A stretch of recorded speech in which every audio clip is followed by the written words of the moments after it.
मेरा सवाल ये है कि भगवान बुद्ध ने सब में अहम बात ये कही है कि आपको भगवान की या स्वर्ग, नरक, जन्नत जो भी है उस चीज की चिंता करने की जरूरत नहीं है। आपके हाथ में आपका जीवन है। वो जीवन आप कैसा उच्चतम महानतम बनाएंगे, इसी बात पे आप जोर दे दो।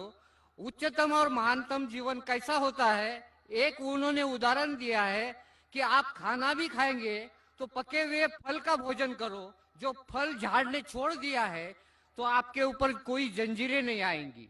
जो फल जो है वो झाड़ कभी वापस नहीं लेता, उन्होंने तो छोड़ दिया है। वही फल का भोजन करो। यहाँ तक भगवान बुद्ध ने कहा है कि आपको इस चीज की चिंता क्या है कि आप मरने के बाद स्वर्ग में जाएंगे, नरक में जाएंगे, भगवान के पास जाएंगे, भगवान यहाँ आएंगे। इसकी कोई चिंता ही नहीं है आपको। आपको आपका जीवन उच्चतम महानतम बनाने की यही चिंता होनी चाहिए। तो आप इस पे गौर करो। भाई साहब ने सवाल किया है कि भगवान बुद्ध ने ये कहा है, भगवान बुद्ध ने ये कहा है। भाई साहब, कोई भी बुद्ध की किताब में मैंने भगवान बुद्ध का नाम ही नहीं सुना है। बुद्ध को जानता हूं, मैं बुद्धा को जानता हूं, भगवान बुद्धा को नहीं जानता हूं।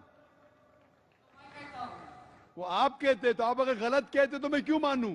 क्योंकि आप अगर बुद्धा की टीचिंग्स पढ़ेंगे, बुद्धा की तालीमात पढ़ेंगे, बुद्धा ने कभी भगवान का जिक्र ही नहीं किया। बुद्धा ने कभी भी ईश्वर और भगवान का जिक्र नहीं किया। क्यों?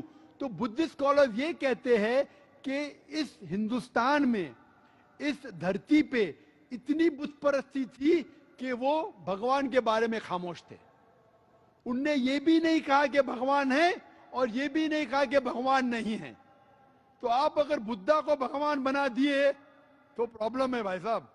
और आप बुद्धा की टीचिंग्स को पढ़े ही नहीं। जिस तरीके से बुद्धा ने भगवान के बारे में जिक्र नहीं किया और आपने बुद्धा को भगवान बना दिया, उसी तरीके से धर्म में कई धर्मों में तब्दीली आई। चाहे वो ईसाई धर्म हो, बुद्ध धर्म हो, चाहे वो जुडाइज्म हो। जिस तरीके से आप कहने लगे, लोग ने अपने मन से कहने लगे और सही तालीमात को छोड़ दिया।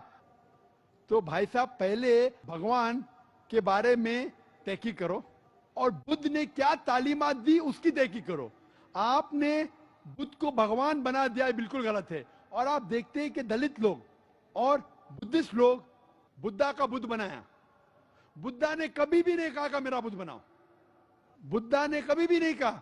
ये क्या हो रहा है? ये इन्फ्लुएंस ऑफ बाकी मजहब का इन्फ्लुएंस, बाकी धर्म का इन्फ्लुएंस आपके ऊपर है।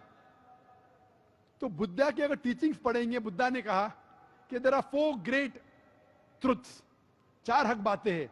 सबसे पहली, वक्त कम है, सिर्फ 2-3 मिनट है 10 बजने को।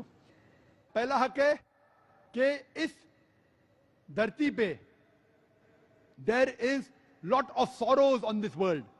ये धरती पे कई चीज है जो अफसोस करने के लायक है, सॉरोज है, मुश्किलात है। नंबर 2, इस धरती पे डिजायर है, ख्वाहिश है। नंबर 3, ये धरती से सौरोस को निकाला जा सकता है जब आप ख्वाहिशों को निकालते हैं। और नंबर 4, अगर ख्वाहिश को निकालना है तो 8 फोल्ड पाथ के ऊपर अमल करो। वक्त कम होने की वजह से पहले ट्रुथ को मैं मानता हूं, इस धरती पे सौरो है। दूसरे ट्रुथ को भी मानता हूं कि लोगों में ख्वाहिश है। तीसरा ट्रुथ है कि अगर आपको सौरो निकालना है तो ख्वाहिशों को निकालिए। चौथा है कि अगर आपको ख्वाहिश को निकालने का है तो 8 फोल्ड पार्ट फॉलो करो ना। तीसरा और चौथा ट्रुथ कॉन्ट्रडिक्ट हो रहा है। तीसरे ट्रुथ में कहा गया है कि आप ख्वाहिशों को निकालो और चौथा ट्रुथ में कहा गया है कि 8 फोल्ड पाथ पे अमल करो। अगर आप ख्वाहिश को निकाल देंगे तो 8 फोल्ड पाथ पे अमल करने की ख्वाहिश रहेंगी नहीं। तो there is a fallacy of logic. वक्त कम होने की वजह से आप मेरी तकरीर सुन सकते हैं, मोहम्मद सल्लल्लाहु अलैहि वसल्लम वेरी स्क्रिप्चर्स, जिसमें बुद्धिज्म का जिक्र किया है। इसीलिए बुद्धा ने भगवान के बारे में जिक्र नहीं किया, क्योंकि उसे डर था कि लोग अब तक तैयार नहीं हुए मानने के लिए कि खुदा एक है।